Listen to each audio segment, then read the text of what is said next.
Students, today we will explain about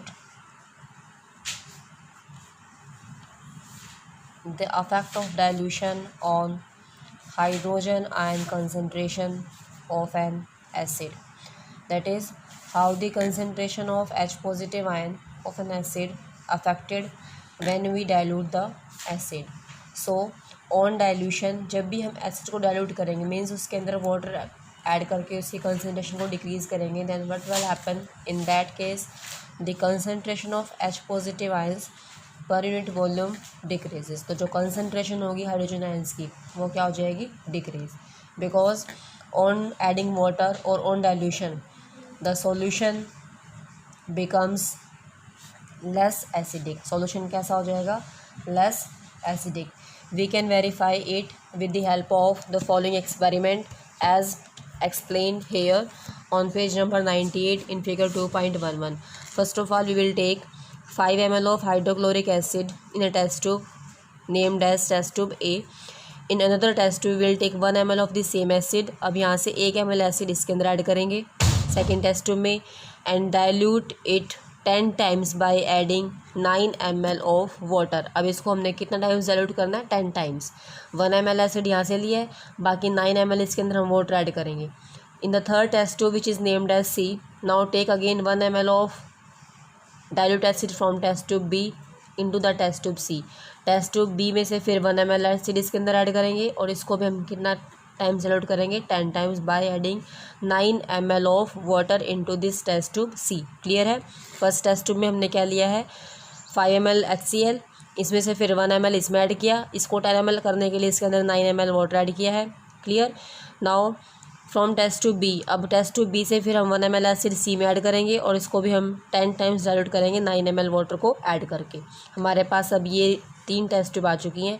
now to each test tube add 1 piece of zinc और magnesium ribbon. Means कोई metal है हमारे पास, more reactive zinc डाल सकते हैं या मैग्नीशियम मेटल यूज़ कर सकते हैं. In this case we have added zinc granules, जिनका सबका साइज़ कैसा होगा, सेम. हर टेस्ट ट्यूब के अंदर सेम साइज़ के जिंक मेटल को या जिंक ग्रेन्यूल्स को यहाँ पर ऐड करना है. Now as we know the zinc और magnesium metals are more reactive. Now they undergo displacement. By displacement reaction they loses electrons more easily as compared to this hydrogen, hence form salt plus H2 gas. it forms MgCl2 plus hydrogen gas, zinc Cl2 plus H2 gas. तो जो यहाँ पर हमारे पास test tube है, इन test tubes के अंदर जब ये मेटल कंबाइन करता है इस एसिड के साथ तो यहाँ से गैस प्रोड्यूस होती है और जो गैस प्रोड्यूस होगी उस केस में बबल्स प्रोड्यूस होंगे यहाँ पर. ठीक है, यहाँ पर हर टेस्ट ट्यूब के अंदर क्या प्रोड्यूस होंगे, बबल्स प्रोड्यूस होंगे. Now we will observe the rate of evolution of this H2 gas. हमें यहाँ पर सिर्फ क्या करना है, रेट ऑफ इवोल्यूशन चेक करना है, किस केस में गैस का इवोल्यूशन फास्टर है और किस केस में गैस का इवोल्यूशन स्लो है. So it was observed here that in first test tube the rate of evolution of H2 gas वाज फास्टर और was the fastest, whereas it is slowest in test tube C. यहाँ पर सबसे slow है, यहाँ पर सबसे fast है. While the rate of evolution of this H2 gas is in between test tube A and C. जो B test tube है इसका जो इवोल्यूशन रेट है गैस का वो यहाँ पर दोनों के बीच में लाई करेगा, क्योंकि यहाँ पर इसकी कंसनट्रेशन या इसका डाइल्यूशन हमने इन दोनों से क्या किया, इससे ज़्यादा डाइल्यूट कर दिया और इससे कम डाइल्यूट किया. So from this result it is clear that the concentration of H ions per unit volume decreases. अब यहाँ पर कंसनट्रेशन क्या हो चुकी है, डिक्रीज. जितनी कंसनट्रेशन कम होगी it means evolution of H2 gas वहाँ पर उतना ही क्या हो जाएगा, स्लो हो जाएगा. क्लियर है. So in case of weak acid also, अगर हमारे पास एसिड कैसा है, वीक, तो वहाँ पर क्या रिजल्ट हमारे पास आएगा, इन case of weak acid on dilution the number of H positive ions in the solution increases. यहाँ पर जो H आयंस प्रोड्यूस होंगे उसका नंबर क्या हो जाएगा, इंक्रीज, क्योंकि जो वीक एसिड है वो डिसोसिएशन के बाद ही आयंस को प्रोड्यूस करता है, उससे पहले उसके अंदर डिसोसिएशन पॉसिबल नहीं है. तो वीक एसिड के अंदर डिसोसिएशन कब होगा, जब हम वहाँ पर एक्सेस में सॉल्वेंट को यूज़ करते हैं. सॉल्वेंट हमने यहाँ पर क्या यूज़ किया, water. So dissociation of weak acid increases on dilution, but even in this case concentration of H ions per unit volume decreases. Concentration तो यहाँ पर भी डिक्रीज होगा, लेकिन जो टोटल नंबर ऑफ आयंस है उसका नंबर क्या हो जाएगा, increase. So the above method can also be used for checking the concentration of hydrogen ion but is not so stable. Therefore the best stable method by which we can calculate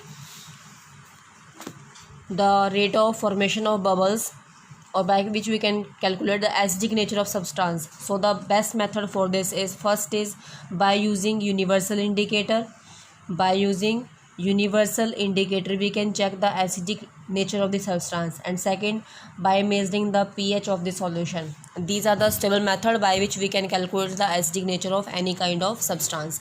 Next is use of mineral acid in the industries. Sulfuric acid, which is also named as king of acid, it is used in manufacturing of fertilizers like ammonium phosphate, in petroleum refining, in manufacturing of paints, in manufacturing of explosive, synthetic fibers, dyes, drugs, and also use in storage batteries. जो हमारे lead storage battery होते हैं, inverter batteries, वहाँ पर भी हम किसको use करते हैं, सल्फ्यूरिक एसिड को. Nitric acid is also use in manufacturing of fertilisers, in explosive like trinitotoluene. TNT stands for trinitotoluene. It is used as explosive. Artificial silk formation के लिए, डाइज और प्लास्टिक की फॉर्मेशन के लिए भी हम इस एसिड को यूज़ करते हैं. Next is hydrochloric acid. It is use for cleaning the surface of metals before being electroplated और गैल्वेनाइज्ड. जो हमारे पास मेटल्स हैं, सपोज उसके ऊपर करोजन हो चुका है तो उसको पहले हम क्लीन करते हैं, तो उसको क्लीन करने के लिए हम किसको यूज़ करेंगे, hydrochloric acid. To remove the scale deposit from the inside of boilers. Industry के अंदर बॉयलर्स होते हैं, तो बॉयलर्स के अंदर भी जब उसके अंदर लिक्विड को हम बॉयल करते हैं तो वाइट लेयर डिपॉजिट होती है, तो उस वाइट डिपोजिशन को रिमूव करने के लिए भी HCl को यूज़ किया जाता है. It is also use in textile industry, food industry, leather as well as dye industries. Clear है. तो नेक्स्ट सेक्शन हम स्टार्ट करते हैं यहाँ पर, general properties of basis. Properties of bases are almost similar to acid. First of all, taste. As we know, bases are bitter in taste and are soapy to touch. यहाँ पर test कैसा होगा, bitter. Appearance कैसी होगी, they are slippery and soapy to touch. जैसे soap होता है slippery, same nature वहाँ पर बेसिक सब्सटेंसेस का आएगा. Action on litmus, they turns red paper into blue. Phenolphthalein solution becomes pink in basic medium. Corrosive nature, bases like caustic soda, chemically named as sodium hydroxide, caustic potash called as potassium hydroxide, they also produce a burning sensation to skin. It means they are also corrosive, therefore we should not touch them, or we should not never touch or taste any kind of base. Next is conduction of electricity. Like acid, bases are also conduct electricity because when dissolved in water, because bases in water also conduct electricity, because when any kind of base when dissolved in water then it produces the respective hydroxide ions, means electrons का flow यहाँ पर भी start होगा, therefore it will conduct electricity. Next is reaction with acid. When base combines with acid they form salt and water.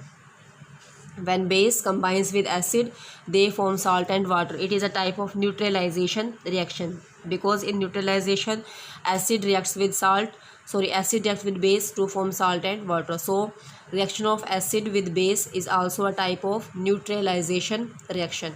Next is reaction with metals. It is also same like acid.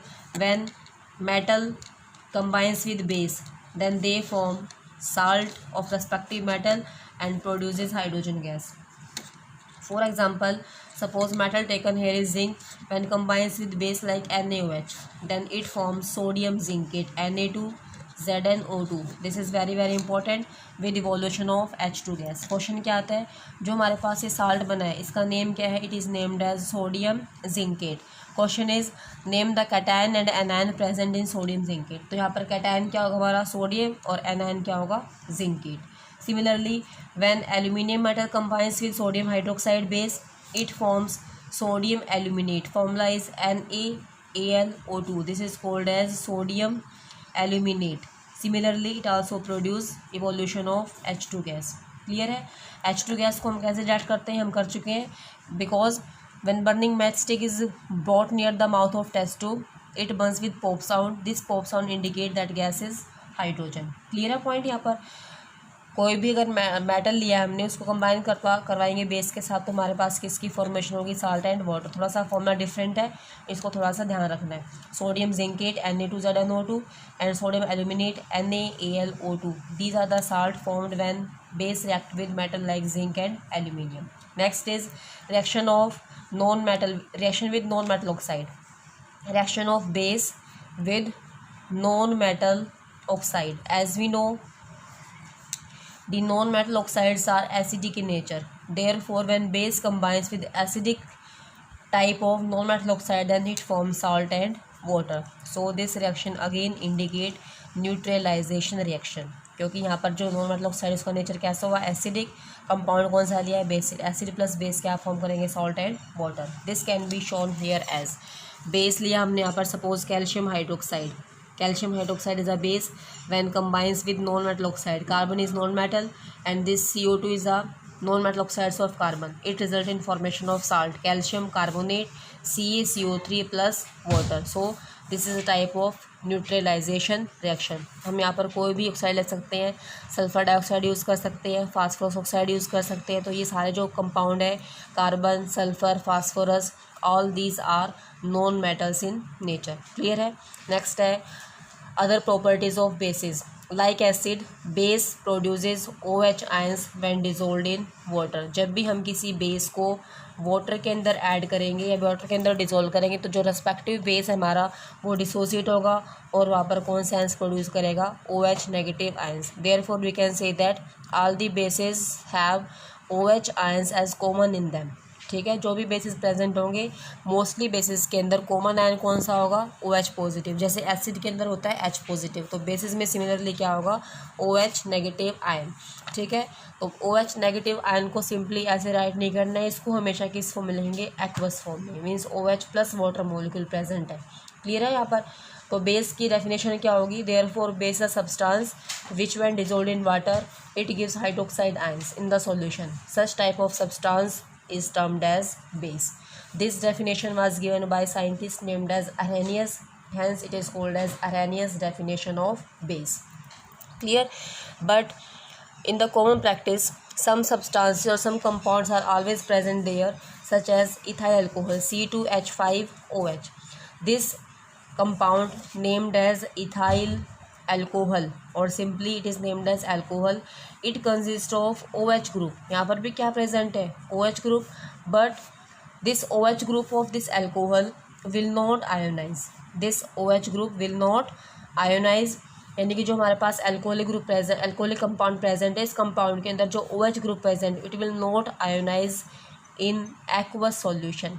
Aqueous solution के अंदर ये ionise नहीं होगा.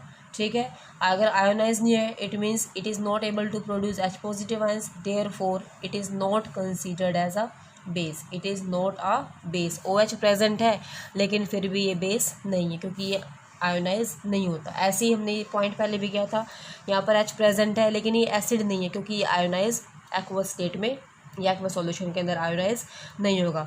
तो जो हमारे पास alcohol आया अभी ना तो एसिडिक है और ना ही बेसिक है, इसका मतलब इसका नेचर कैसा होगा, it is considered as neutral. Clear point. Now what is the difference between base and alkali. Next point आता है हमारा इसकी फीचर में ही. बेस और अल्कली में क्या डिफरेंस होगा. जो बेसिस होते हैं हमारे पास, the bases which are soluble in water which gives hydroxide ion in aqueous solution they are called as alkali. ठीक है, जो बेस किस में डिसॉल्व होते हैं, वाटर के अंदर क्या हो जाएंगे, सोल्यूबल, और उसके साथ क्या प्रोड्यूस करेंगे, OH ions, they are called as alkali. और simply we can say that aqueous solution of bases, aqueous solution of base is termed as alkali. Clear है पॉइंट. अगर हमारे पास सिंपल ये है NaOH सॉलिड तो ये क्या है, बेस है. अगर हमने यूज़ किया है NaOH एक्वस तो ये क्या हो जाएगा, alkali. This is the aqueous solution of this base. Clear है. तो बेस के एक्वस सॉल्यूशन को हम बोलते हैं अल्कली और सिंपली सॉलिड स्टेट में सब्सटेंस क्या होगा, बेस होगा. क्लियर है. कुछ एग्जांपल्स गिवन है, वो सारे एग्जांपल्स भी करने हैं इसके साथ.